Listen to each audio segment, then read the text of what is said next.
Well, I think it's been there for many, many, many years, right? You think about even just the start of the Olympic Games and the ideas that sport is incredibly powerful and can be incredibly beneficial, not just for those who participate, but for those who are in the community and supporting those athletes.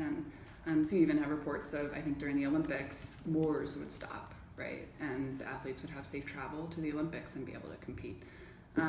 But I think what we've seen is over the past 20 years or so, it's become more of a formal academic field. I think that the term sport-based youth development is still debated. It's used quite a bit in the US. More globally, it's typically referred to as sport for development or sport for development and peace. I think in the psychology domain, it's more typically referred to as positive youth development through sport. So I think we're still going through a little bit of an identity crisis of just trying to figure out who we are. We have many different disciplines that are contributing to sport-based youth development, to the programming, to the research in this, and I think we're still figuring out what we want to call ourselves, what that includes. But I think we're getting closer and closer to that point. I think how it's gotten a lot more momentum over the past 20 years, and I think you're seeing more and more of that each year that passes, is I think there's getting more and more support from the United Nations, from non-governmental organizations, governing bodies. There's more and more funders that are starting to recognize the potential for sport to be used as a tool to achieve different developmental outcomes. And so I think you're seeing growing interest in that because of those overarching interests and support from that. So I think you're starting to see it become more of a formal field because of that.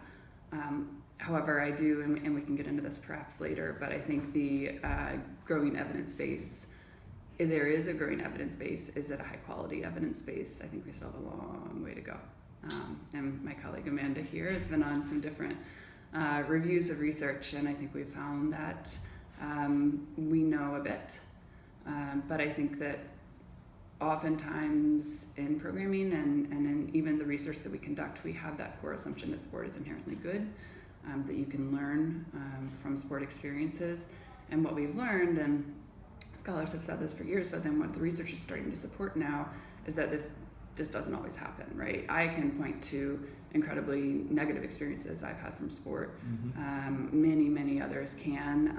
A colleague of mine, Dr. Will Massey out at Oregon State, and I have been doing research over the past 6 or 7 years that is tracking former athletes' experiences through sport, who've had incredibly positive experiences and they have transformed their lives, and then incredibly negative experiences who are still trying to overcome those.